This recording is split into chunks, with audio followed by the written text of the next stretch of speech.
Welcome back, dear viewers, and you are still watching the Breakfast Show and our special coverage to President Fattah al-Sisi current visit to Greece. And we are joined now by Dr. Youssef Mazhar, Foreign Assistant Minister of Industry, former Assistant Minister of Industry. Good morning, Dr. Youssef Mazhar. Good morning. How are you? Great, sir. So, sir, let's start by the significance of this visit by President Fattah al-Sisi to Greece. Yes, well, this is not the first visit, as you know. It's a series of continuous visits. Yes. And every time there's more coordination and there are more agreements. But let me just introduce something about the basic, let's say, relationship between Greece, Egypt, and Cyprus also. Now, you know that historically Alexander the Great, who came through here and started and created the city of Alexandria, goes back to that time, and there was the very interesting period in Egypt where we had a whole series of persons who are in Egypt. So we have a very long and very useful history. Now, about today, as you know that, let's say Cyprus, Egypt, and Greece all lie in the Eastern Mediterranean. Yes. The Eastern Mediterranean is a very rich area and has become even more renowned with the new discoveries of natural gas. And it's very necessary now to plan a system where we can make use between the three countries and possibly other friendly countries, and also connection to Europe, because Europe is in very dire need of gas. It gets gas now from Russia. So there's a lot of this is the main topic now, but if you have any questions, you can then also go to other areas of the possible cooperation. Yes, sir. As they've just mentioned, what are the prospects of cooperation between the three countries? Well, this is the one on the, let's say, natural gas. And I just wanted to add thing before I move to another subject, that we have here two very large processing plants in the north of Egypt, which liquefy this gas. And we used to have a very big bill of importing liquefied gas. So if the gas flows and we get our two main plants working, which they are already working now, we also meet the needs of Egypt and possibly some exports on liquefied gas. Now, liquefied gas is what you use on with the gas in your home, so this is very, very important and also an industry. But let me move to another area. If you'd like, can we talk about tourism? Yes. Yes. In tourism, this has been a very good relationship very long time ago. The Greek islands are very well known for their beautiful surroundings. Also with the Blue Sea of the area around Greece, around Piraeus, is really very, very beautiful, and it's a touristic area. And also they have developed it very, very highly, and till now even the last problems of health problems, this area seems to be clear of them. So I think that between these islands and between Cyprus also, and also our historical areas, there can be a constant flow of the European tourist who can come out of Europe. He can go to the islands or go anywhere in Greece or Cyprus, and he continues across over the Mediterranean and come to Egypt. So there are immense prospects on tourism. So, Dr. Youssef, and how do you see the importance of the electrical link between Egypt, Greece, and Cyprus? Well, you see, just to continue on the question of tourism, tourism also is very interesting. It can be broken down into yachting tourism, which is, you know, the seas are the blue seas of Greece, and then the ports that now exist in Egypt, like in El Alamein, the new port El Alamein, and the ports of Marsa Matruh. And these can be visited by yachts from Cyprus or from Greece very easily.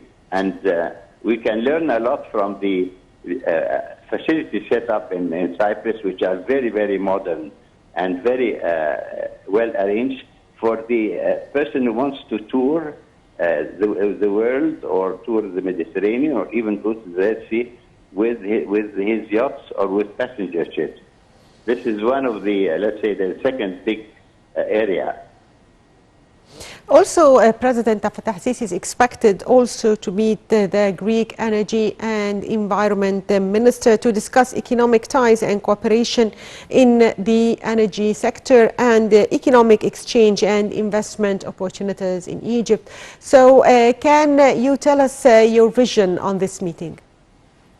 Yes, well, of course, when we talked about energy, there are many aspects of energy. The first one, we talked a little bit about it. Energy comes through natural gas, which is very plentiful. We talked about this. But also, we now have got a facility, we have quite a good facility of generation, and countries share their power. So there are peak areas in some countries which are not peak areas in the other. So there can be an exchange of power between us and Cyprus, or between us and possibly Greece through Cyprus or otherwise. So also the actual generation of power is also a very interesting area. But the most interesting area, of course, is that Greece is known for its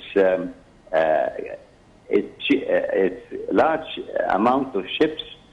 For example, the big mangates of the carrier industries, the conveyor industries of oil and are mostly coming from that area. And there are many big private enterprises with a lot of marine ships and many tycoons also who are working on that. And their interest, of course, is to go through the Suez Canal with favorable rates, etc. So I see that this is a very, very good area which can also be developed. Let's say shipping, call it under the heading of shipping. So, sir, also that trilateral cooperation between Egypt, Greece and Cyprus is establishing a mechanism for stability and legitimacy in the southeast Mediterranean region. So what's your take on this? Well, you see, of course, I think that the main thing is that the political climate should be correct. And this is what's happening now. When the political climate is favorable, you find that people get more adventurous and move out to start their businesses. And I would like to recall here that in many of the visits to Greece, which I had, I was fascinated by the, let's say, the connection between the islands with hydrofoils. Hydrofoils are very fast tourist ships, and they take from one island to another. Instead of taking the normal 3 hours or 4 hours, they take 30 minutes. And I was always thinking that if we could agree together that these hydrofoils, very fast tourist and motor transport ships, if they could also come into port side, and they can then go into the canal, or they can start in the Red Sea, and we could have a joint venture of the Red Sea in the same way. Instead of going very slowly down the Red Sea to the, let's say, the boundaries of southern boundaries of Egypt, we can have these hydrofoils, and people can tour from, let's say, Suez to anywhere along the Red Sea, all these things that are these now, which are very favorable. But you can do this step then in 3 days instead of the present, let's say, 14 days. So I see also touristic hydrofoil, fast running ships is also a very interesting area. So, sir, also can you shed light on the importance of the Maritime Demarcation deal that was signed between Egypt and Greece, and to what extent it reflects the distinction of bilateral relations between the two countries? Well, you see, if you're going to have this kind of cooperation, it's much easier, and if the areas are more marked out with the ownership or the passage of certain areas restricted or given priority to certain countries. And this is what they've been working on. And of course, there's been a bit of problems with some other neighboring countries who've got some, let's say, ideas about moving from the eastern to the western Mediterranean. But I think the geographical situation of these three countries, and since the regulations about these areas comes from the lighthouses of the countries themselves, I think that we will have some areas which will be free of any proper molesting or any, let's say, disturbances. And this will also create the normal business. And Greece is well known.